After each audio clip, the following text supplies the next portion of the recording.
안녕하십니까. 오진정사 지효입니다. 간간히 생존 신고하듯이 동영상을 올립니다. 걱정해 주시는 분들이 계셔서 괜찮다라는 어떤 다른 인사를 드릴 수도 없고 해서 오늘 동영상을 올리게 됐습니다. 그렇게 걱정해 주실 만한 그런 인물이 아닌데 마음 써주신 점에 대해서 너무 감사드립니다. 몸둘 바를 모르겠습니다. 자, 감사합니다.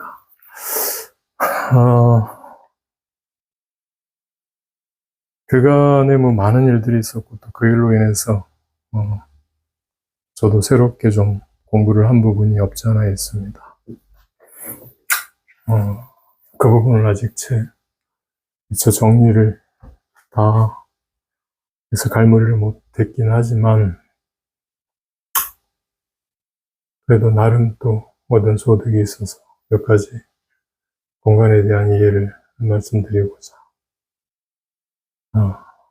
동영상을 올리게 됐습니다. 제가 지난번에 그 귀신과 싸워 이기는 방법 이런 부분들도 말씀드렸고 그 앞전에 이제 공간에 대해서 말씀도 드렸었습니다. 제가 누누이 말씀드리지만 제가 말씀드리는 불교는 기존에 우리나라에 있는 어떤 불교의 어떤 그런 이야기들, 주제들과 조금 다른 부분이 혼백령에 대해서 이야기하고 공간에 대해서 이야기한다. 이렇게 말씀드렸습니다. 그리고 혼백령이라고 하는 부분은 그 법신, 보신, 화신에 해당하는 가장 기본적인 우리의 의식 체계다. 이렇게 말씀드렸었는데 공간이라고 하는 부분은 이게 공성이 드러나는 어떤 것으로서, 즉 공이라고 하는 것이 작용함으로써 이제 인과적 관계, 인과적 상호성이라고 하는 부분 안에 조건으로서 자리 잡게 되면 그게 이제 간이 된다라고 제가 말씀을 드렸었는데, 그 부분에 대해서 오늘 좀, 말씀을 드릴까 합니다. 두 가지로 나눠서 이제, 먼저 말씀을 드려야 되는데, 공간의 주인이라고 하는 부분과 공간의 질이라고 하는 부분입니다. 자, 먼저 공간의 질을 좀 이렇게 말씀을 드리면, 우리 사람들은 그 음택과 양택은 이제 압니다. 즉, 그 사람이 살 집터, 양택과 죽은 시신을 모실 음택, 유월을 쓰는 것이죠. 이런 부분에 대해서는 이제 들으신 바가 있을 거예요. 그러면 양택과 음택으로 나눈다라는 건 결국에 그 특정한 어떤 그 물리적 형태를 지니고 있는 그 공간이, 질이 구분이 된다라는 것 아니겠습니까? 이것은 살아있는 사람에게 적합한 질이고, 저것은 보이지 않는 어떤 그런 세계에 영향을 끼칠 수 있는 질이다 해서 양택과 음택으로 나뉘게 되는데, 그거는 굳이 양택과 음택뿐만이 아니라, 예를 들어서 우리가 공동묘지, 학교, 보통 공동묘지 있던 자리 허물어서 학교 짓죠. 군부대를 만들거나. 금기가 강하기 때문에 어린 아이들이 뛰게 하거나 아니면 양기가 가득 차 있는 군인들이 거기에서 집단으로 생활을 하게 하거나 이렇게 이제 만드는데, 둘 다 공통점은 일단 특정한 기간 동안 거기 묵혀서 이제 교육을 해야 된다는 어떤 특성이 있긴 한데, 그렇지 않고, 예를 들어서, 우리 수행토도 마찬가지입니다. 수행하는 공간, 절, 예, 그리고 유흥 쪽, 이태원과 같이 이렇게 유흥 쪽으로 발달되어 있는, 그 다음에 전쟁을 심하게 겪은 이런 부분들도 나름대로 그 공간의 질을 지니게끔 되어 있습니다. 우리는 이제 그것을 다른 어떠한 음택과 양택처럼 이렇게 구분지어서 얘기를 하지 않고 그냥 기운이라고만 얘기를 하거든요. 공간의 기운, 터의 기운 이렇게 얘기를 하는데 그러면 그 터라고 하는 공간의 그 어떤 질이라고 하는 부분은 과연 누가 만들며, 즉 누가 주인이며, 그러면 그런 것들이 거기에 어떤 특정한 개체의식이 주인으로서 활동을 그렇게 한다라면 그것을 전체를 주관하는 어떤 원리는 없는가라는 부분 좀 생각해 보셔야 됩니다. 이야기를 좀 꼬아서 얘기를 해서 그런데 쉽게 이렇게 한번 생각을 해보죠. 우리는 봄, 여름, 가을, 겨울이 있습니다. 그죠? 우리는 1년에 4계절을 살고 있으니까. 그러면 봄은 봄 나름대로, 여름은 여름 나름대로 그렇게 계절적인 특성이 만들어지는데 봄이 여름을 알 필요는 없죠. 알 수도 없고. 예. 그렇다고 여름이 봄의 일을 또 알 필요도 없습니다. 여름은 여름으로서 사는 거니까. 그렇지만 봄, 여름, 가을, 겨울이라고 하는 어떤 계절의 변화는 결국에 지구가 태양을 중심으로 해서 도는 공전과 지구의 어떤 궤도, 이 자전축의 어떤 기울어짐, 이런 부분이 영향을 주는 거거든요. 그러면 봄, 여름, 가을, 겨울이라고 하는 어떠한 것을 주재하는 원리로서 지구의 공전과 태양이라고 하는 부분이 만들어져 있듯이 특정한 우리의 공간이 있다라고 하면 그 공간의 질을 봄, 여름과 가을, 겨울과 같이 만들어내는 어떤 그 변화의 주체와 그 변화의 주체를 주재하는 태양이나 지구의 공전과 같은 그런 부분은 과연 없겠는가? 이 부분에 대해서 한번 말씀드리는 겁니다.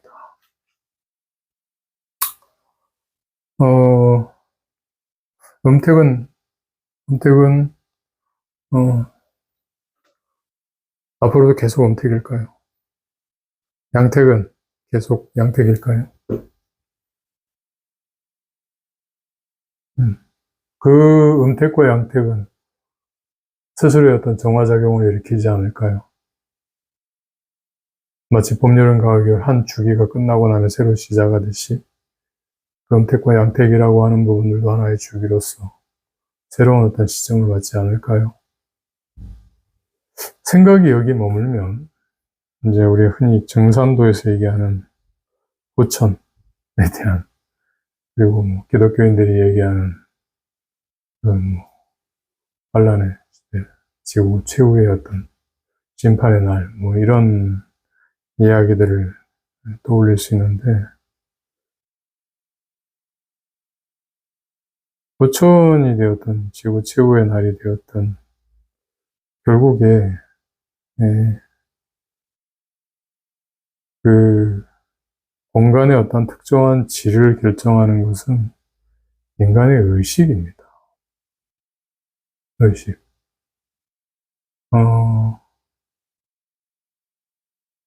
내가 특정한 어떤 공간에 들어가 있다라면, 특정한 어떤 인간관계 안에서도 마찬가지로 특정한 그룹 안에 들어가 있다라면, 내가 재수가 나빠서, 운이 안 좋아서 거기 들어가는 것이 아니라, 나의 그 의식의 파동이라고 하는 부분이, 파장이라고 하는 부분이 그와 맞닿아 있기 때문에 그 자리로 가는 거거든요. 그러니까 공간이라고 하는 부분이 지니고 있는 파장의 어떤 특성과 내가 가지고 있는 의식의 파장의 특성이 같기 때문에 내가 그리로 가는 거죠. 그러면 이제 거기에 묶이게끔 되는 것인데, 만일에 그 파장을 내가 안다라면 어떻게 될까요? 내가 그 파동, 내가 여기 왜 와 있음을 안다라면 그 순간 어떠한 현상이 벌어질까요? 제가 지금 요 근래 경험한 부분이 바로 그겁니다. 제가 전에도 그 말씀을 드렸지만 물에 빠져 죽은 사람은 빠져 죽은 의식이 거기에 있는 것이 아니라 그가 경험한 그 공포와 어떤 당혹스러움, 생명의 어떤 위기, 누군가 나를 구해줬으면 좋겠다라는 간절함이 그 공간에 프린트 된다고 했습니다. 공간이 그걸 기억한다라고 말씀을 드렸어요. 그리고 그 물에 빠져 죽은 사람을 천도하기 위해서는 그 사람을 부르는 것이 아니라 그 공간을 흔들어야 된다라고 제가 말씀을 드렸었습니다. 똑같은 인치입니다. 내가 지금 어떤 특정한 공간에 특정한 어떤 위기에 그 공간 자체가 지니고 있는 어떤 그런 정말 좀 저급한 어떤 의식 상태에 내가 빠져 있다라면 가장 먼저 해야 될 일은 뭘까요? 나의 의식부터 먼저 봐야 될 겁니다. 나의 의식이 왜 이 공간과 동조가 되었는지를 먼저 살펴야 되고요. 그리고 두 번째, 예, 내가 이 공간 의식과 동조가 되어서 여기 있다라면 내가 가지고 있는 이 의식의 동조를, 의식의 주파수를 조금 더 상향시킴으로 인해서 채널을 바꿀 수가 있다는 것도 아셔야 됩니다. 근데 보통 이제 그 부분을 잘 못하죠. 잘 못하기 때문에 그냥 거기에, 예, 함몰되는 거죠. 보통 대부분은 이제 욕심 때문에, 예, 혹은 어리석음 때문에 그 부분, 그 의식, 그 공간에 그 힘에 끌려 들어갑니다.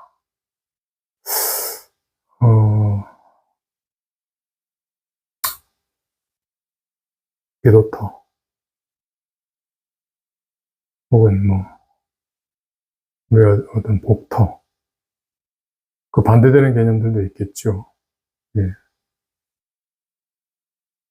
그렇다면, 그러한 모든 터들이 지니고 있는 고유한 주파수 안에서 내가 그냥 그 주파수를 동조할 것이 아니라 마치 지구가 사계절을 겪는 것은 지구가 태양을 중심으로 해서 공전하고 있기 때문에 그렇다는 원리를 알고, 그리고 그 모든 것이 하나의 순환적 관점에 놓여져 있음을 알므로 인해서 봄이라고 하는 단편적 사고에서 벗어나는 그런 과정들을 시행하는 것, 실천하는 것, 그게 수행일지도 모른다라는 생각을 합니다.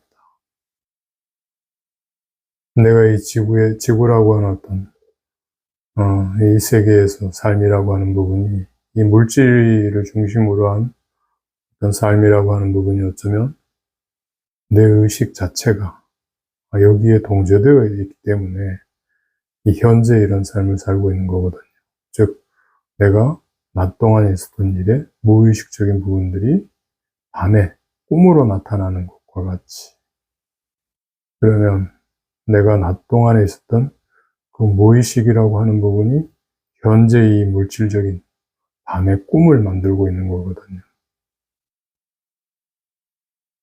가장 먼저 해야 할 일은 꿈에서 깨는 거죠. 꿈에서 깨면 공간도 같이 깨어납니다. 물론 쉽지는 않습니다. 공간이 깨어나면요, 물질 너머에 있는 것들이 보입니다. 그러면 산으로 보이지 않고 산이 거대한 하나의 의식적 형태이며 그 형태 안에 또 다른 의식들이 숨어 있음을 알게 됩니다. 산으로 가서 돌을 닦는 것은 공기가 맑고 고요하고 물론 그럴 수 있습니다. 그러나 산이 그러한 형태를 지니게 된 것은 그에 필요한 혹은 그에 맞는 어떤 의식적 에너지가 응집되기 때문에 그렇게 되는 겁니다. 바다도 마찬가지고 그 물질 너머 안에 그와 관련된 혹은 그에 상응하는 의식들이 숨겨져 있습니다. 그건 우리 집에서도 마찬가지거든요. 우리 집에서도 내가 가장 편안한 장소가 있죠. 편안한 자리가 있습니다. 편안한 사람이 있듯이. 그러면 내가 가장 편안하게 느낄 수 있는 그 의식적인 장소, 거기에서 내가 만들어낸 의식적인 파장이라고 하는 부분이, 감정적 체험이라고 하는 것의 파장이 그 자리에 저장이 되게 됩니다. 이것을 그냥 집 전체로 넓힐 것이 아니라 반대로 나의 의식적 작용에 모든 어떤 부산물이 이 집이다라고 생각을 하세요. 그래서 그거를 넓히시거나, 그렇지 않으면 그런 의식적인 부산물 자체가 이 집에 응집되지 않도록, 즉 찌꺼기처럼 이렇게 얼기설기 남지 않도록 매일매일 중화시키는 작용을 한번 해보십시오. 그러면 굳이 산으로 가지 않아도, 절을 법당을 찾지 않아도 여러분 댁에서 바로 수행할 수 있습니다. 공간의 질, 공간의 주인, 한번 다시 생각해 보시기 바랍니다. 이제 종종 전처럼 그렇게 매일 올리긴 어렵겠지만 종종 동영상을 올리겠습니다. 안부를 물어주신 여러분들께 다시 한 번 더 감사 말씀 전하고요. 아직 할 일이 있으면 죽지 않는다라는 게 제 생각입니다. 할 일 다 끝나면 미련도 없이 갈 거고요. 제가 아직 할 일이 남아있다라면 아마 죽지 않고 살아있을 겁니다. 너무 걱정들 마십시오. 감사합니다. 오늘도 남은 하루 잘 보내시고 소원하시는 모든 것들 이루시길 바라겠습니다. 감사합니다.